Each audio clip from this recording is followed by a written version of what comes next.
How are things going at Tesla Motors? They're going really well.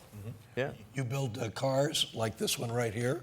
Yeah. This is a Lotus of some description with a electric motor in there.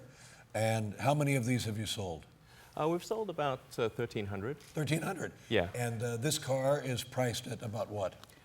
Roughly $100,000. $100,000. Yeah. Now, from looking at websites, I'm under the impression if a person wanted to buy an electric car in this country, this pretty much is the only highway-friendly electric car available. Yeah, we make the only car that would be considered sort of a real car, where Right. You can take it on the roads and that So kind of some thing. have like a range of 15 or 20 miles. They're like golf carts, more or less. Right.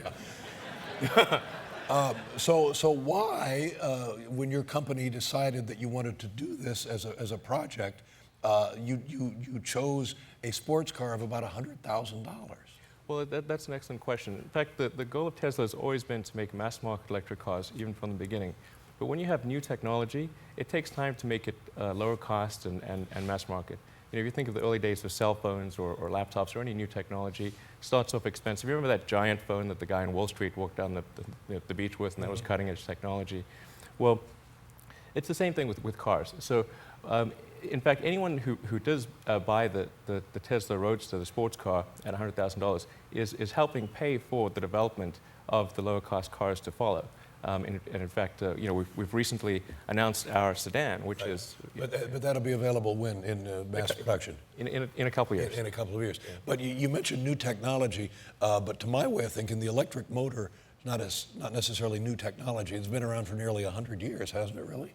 Yeah, the electric motor is actually very old. In fact, in the early days of cars, it was a competition between gasoline cars and electric cars. Right. And there was a range issue with electric cars.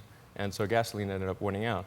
But now that with the advent of lithium-ion batteries, we can now address the range issue. So the real breakthrough is the batteries then. How to store that electricity. Yeah, it's the single biggest breakthrough. Right. Yeah. And I remember 15 years ago, there were General Motors was making the EV1, or Saturn was making the EV1, and it was an electric car that was in California, and there were 1,000 of them on the road. So again, the idea that we have an electric car is not a breakthrough. We had electric cars, and to my way of thinking, we should be so far ahead of this curve, much farther ahead than we are now. For what reason? Why don't we have more electric cars today? Well, there was a great movie, Who Killed the Electric Car, by Chris Payne, which I think explores that question. And it's noteworthy in that movie that Chris shows how much people really wanted that EV1 car. In fact, they wanted it so much that when the cars were forcibly taken away from them and crushed they weren't actually just stored, they were actually crushed. The people who had those cars held a candlelit vigil for the destruction of those cars. Now, when's the last time you heard anyone doing a candlelit vigil for destruction of any product, let alone a General Motors product? Well, there'll be one after the be one after the show for my voice. Let's just say that you charge this electric car. Yes. And you charge it on your outlet at home, and it's from a coal-fired power plant that supplies the grid. Are you polluting? Are you adding more CO2 by taking electricity from a coal-fired power plant, or burning gallons of gas in your internal combustion engine?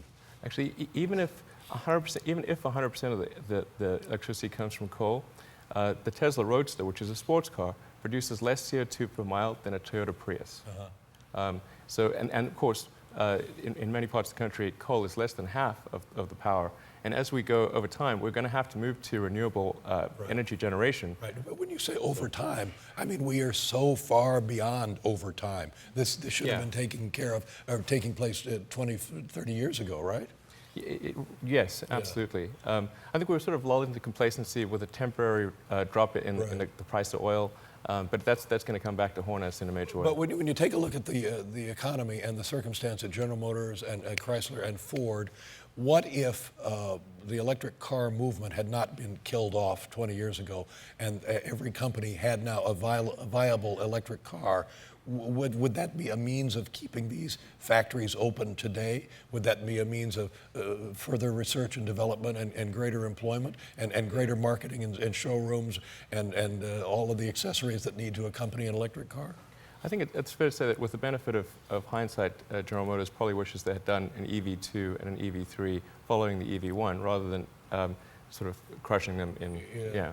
But doesn't it make you a little angry that we're all pretending like, whoa, we got an electric car? It's like, you know, nobody landed from Mars here. It's, like you said, we had electric cars at the turn of the century, 1900s, right? Yes. So, I mean, it's frustrating to me. Isn't it frustrating to you? It is frustrating. In fact, the reason I put so much time and energy and of my own financial resources into helping create Tesla was to try to spur that electric car revolution. I really thought that the incumbent car companies would do this, and there wouldn't be any need for a new car company to try to do this. But it turns out there was, and I'm glad for it, because now that we have the Tesla Roadster, you know, General Motors actually, you know, Bob Lutz, General Motors, kind enough to credit Tesla with the inspiration for the Volt.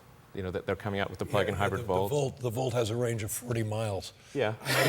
That'll get you down the driveway and back. I'm going to go pick up the paper. Take the electric car. Call me if there's trouble at the curb. I mean, it's insane. I mean, 40 miles is the range on the Volt. That's ridiculous.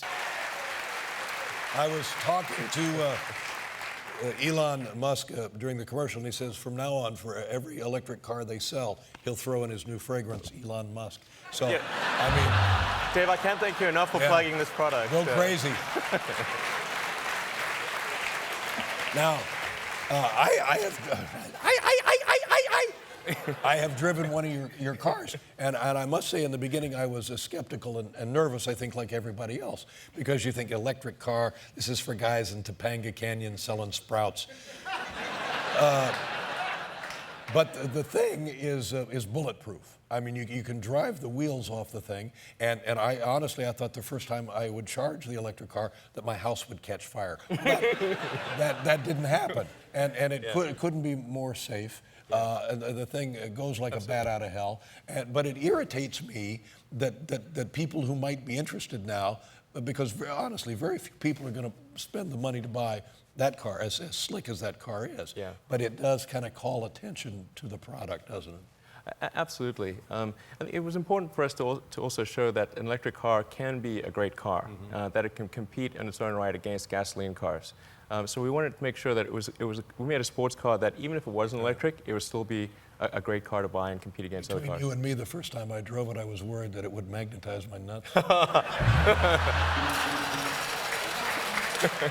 Well, that's true.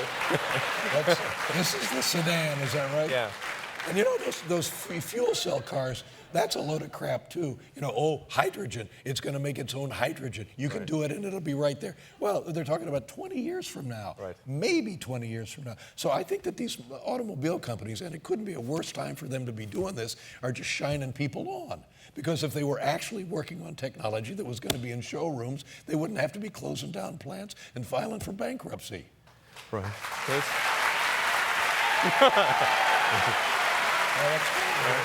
How much will this cost? This will have a starting price of $49,900. There's a very important point. Oh, God, turn it off! Ah! Ah! Ah! Oh, I'm being electrocuted! Ah! Ah!